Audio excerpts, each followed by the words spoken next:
I'm still waiting to try your dad's fried rice. Our colleague told me her dad makes the best fried rice in LA, so I'm going to be the judge of that. But more importantly, I think about your body of work and all the work you did to fight for those communities, especially immigrants and working people. Whether it was around unemployment insurance, you were our budget chair during that horrific time during COVID when unemployment insurance was having a difficult time paying people. Numerous hearings you held, really making sure that you were holding that department, holding its feet to the fire.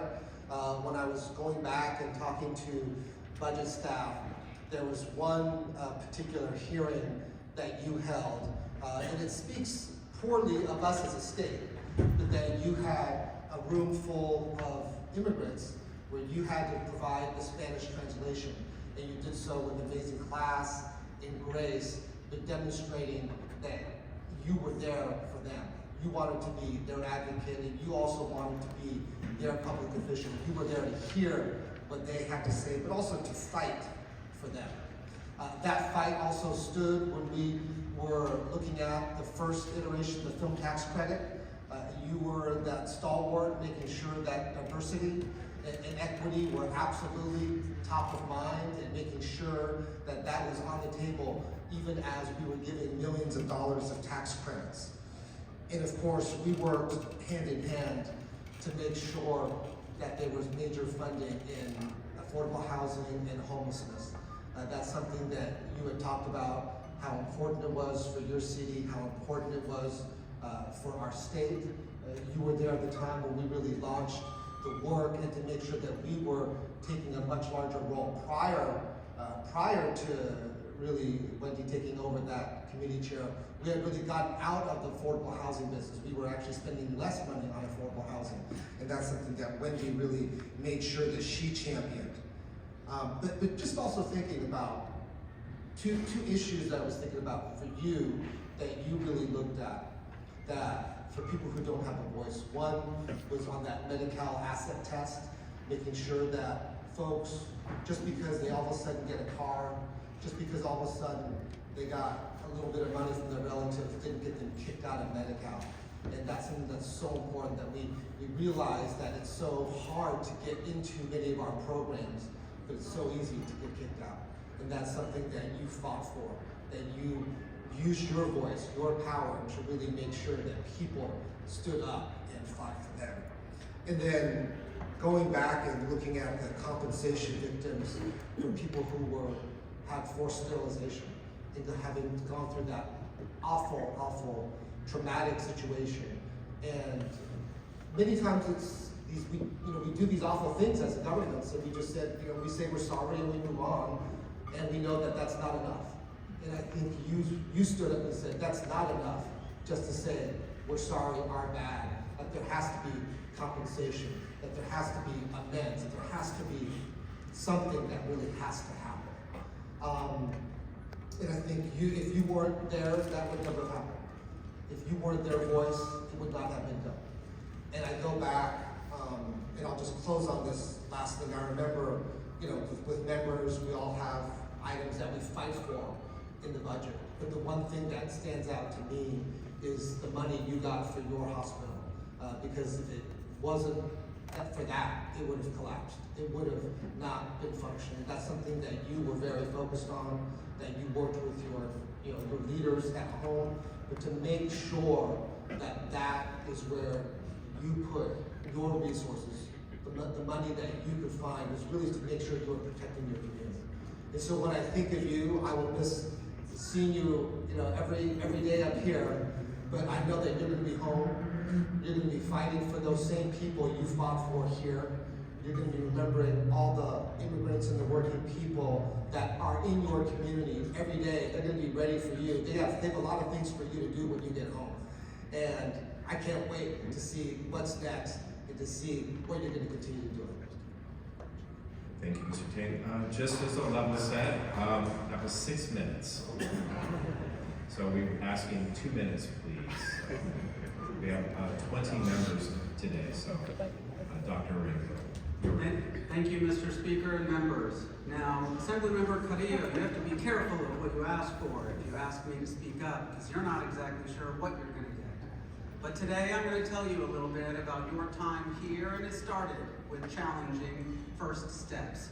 For those of you that don't remember, there was Javier Becerra, who had just been appointed as Attorney General. There was an opening for a congressional seat that I think you placed 5th in, if I remember correctly, to our colleague here and your predecessor, Jimmy Gomez. But it was in that subsequent race where you challenged and stood up and knew that you needed to do more, that we saw your true colors, because you never gave in, sister. You stood up. And we got to see you as the true progressive champion that you are. Someone who stood up for immigrant rights. Someone who stood up for health equity and for environmental justice. We saw your progressive ideals as a budget chair, as you stood up for those who are the most vulnerable. I witnessed it firsthand as you stood shoulder to shoulder with me in the Health for All movement. None of us could have done this by ourselves, but we were able to expand healthcare access to 1 million people together.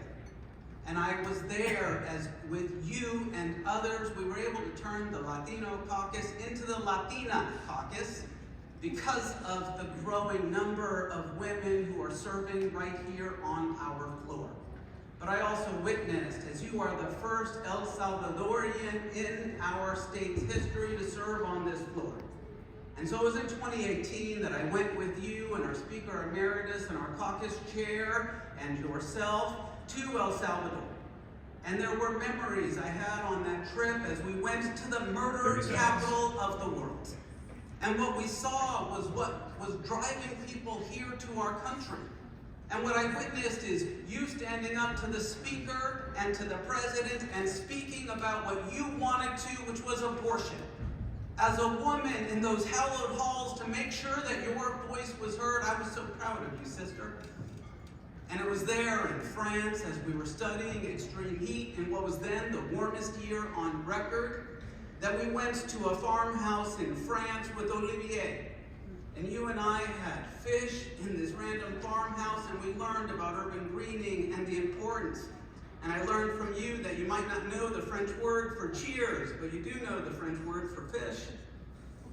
And I was impressed with you as we learned from Oscar Romero, who is the Archbishop from El Salvador, who reminds us that there are many things that can only be seen through the eyes of those who have cried. For those of us who have had our ups and downs, for those of us who will not be defined by our worst moments, it has been an honor to get to know you, my friend, and I look forward to what the future holds for you. Thank you, colleagues, as we help to bid farewell to Assemblymember Carrillo.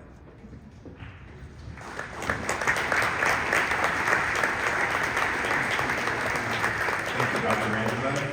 That was 3.5 minutes. We're getting better here. So 2 minutes from Assemblymember Carrillo, please. Thank you, Mr. Speaker and members, distinguished guests, and those watching from home. As I stand before you today, I am filled with a deep sense of gratitude and reflection. My time in the California State Assembly has been one of the most profound experiences of my life. And now as I prepare to step away from this role, I just want to share a few thoughts. First and foremost, I am grateful. Grateful for the opportunity to serve the community that I grew up in, from East LA to Echo Park to Northeast LA and South Glendale, and the people of the great state of California to represent their voices, to work alongside such dedicated and passionate group of members and individuals of this institution. The Assembly is a place where ideas are exchanged, challenges are faced head-on, and progress is made. It has been an honor to be a part of this process. Throughout my time here, I have learned so much, not only about governance and policy, but about myself. I have made mistakes, as we all do, but each misstep has been a lesson, pushing me to strive to be the best version of myself and have a deeper connection to the people that I serve.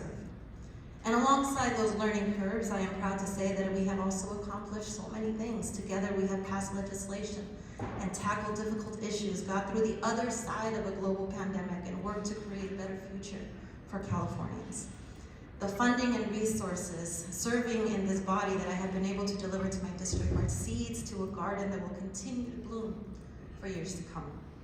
As President John F. Kennedy once said, let us not seek the Republican answer or the Democratic answer, but the right answer. Let us not seek to fix the blame for the past. Let us accept our own responsibility for the future. Serving the people of California has been my greatest privilege. The resilience, diversity, and hope have inspired me every day. I hope that in some small way, I have been able to make a difference in their lives and in the future of our state. As I lead this role, I do so with the utmost confidence that the responsibility of caring for California is in good hands. Members, each of you have demonstrated time and time again in your own way your unwavering commitment to ensuring that the 40 million people that call California home can be proud, and I have learned from each and every one of you. I trust that together you will continue to build a better future that reflects the best of our state. I am so deeply grateful for the incredible group of people I've had the pleasure of working with. My colleagues, all of you, my team here in the Capitol and in the district who are here, previous members of our team, our amazing budget staff, and all of the amazing people that have encouraged me and offered me support and advice throughout this journey. Your wisdom, your guidance, and camaraderie have been invaluable, and I will carry these memories with me always. As I close this chapter, I want to thank my family and friends, but I do so with a heart full of gratitude and commitment to continue learning and growing. It is a deep honor to be a formerly undocumented young child fleeing the Civil War from El Salvador, and to know that I was able to serve with all of you. Thank you for that immense privilege to know that no matter where you come from, what you look like, what language you speak, we can absolutely create a California and a society and a nation that we can all be proud of. Thank you all so much.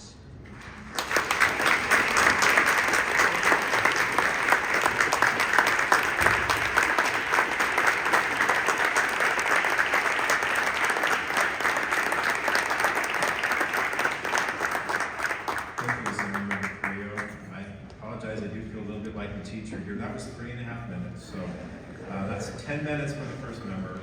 Remember, 2 minutes for each member speaking in tribute, and 2 minutes for the member, please.